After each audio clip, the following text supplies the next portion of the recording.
wax ji mënuma ko nag ana sa baay ak yow ana sa baay boppu gaal danga dof yaa ngi wax sa baay man tamit ma ne la sa baay mais xaali mi yarul njabootam gi de boppu gaal yow yaa ma ñeme mais sa baay xaali ñemewuma kon bu ne duma naa ko fa xaral ma jaar kër dinki doo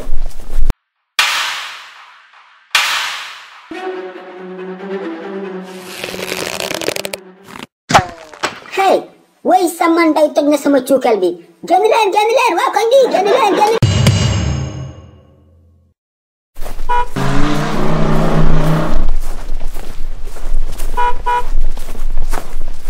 lagi sulku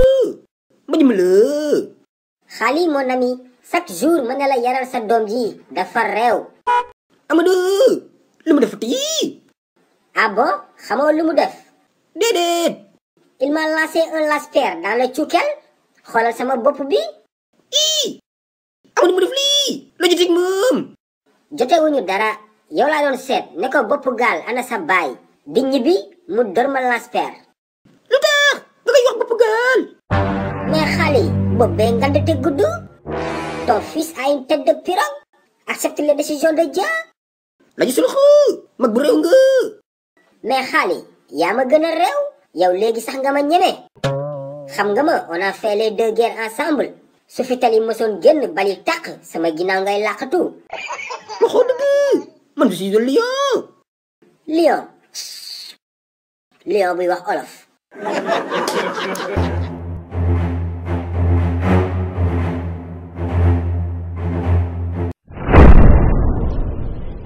Bon, classe, je vous ai dit la dernière fois que la musique de l'hymne national du Sénégal est composée par Herbert Pepper. Voilà, maintenant Amadou, lève-toi et chante-nous l'hymne national du Sénégal.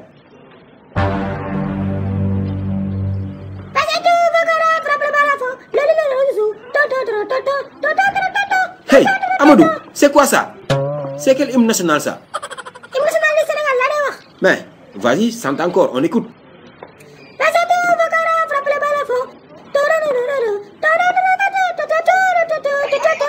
Amadou, c'est bon, arrête. Tais-toi. xew amatina de xale yi seen livre les sketchs de Suluxu ñëwatina tome 2 ak tome 3 bi génn na de waaw te bii ba dafa ànd ak lu bees tak non seulement dañu yokk page livre yi ba 60 waaye dafa amaale ay question de compréhension pour améliorer intelligence xale yi livre Suluxu bu bees bi am na solo de mani ku gaaw la def commande doo am si livre yi de xale yi gaaw leen woo seen papa ak seen yaay ñu defal leen commande si numéro boobee ngeen di gis man moom defal naa commande sama doom ak samay jarbaat yàgg na ku yéex ñaar gaaw leen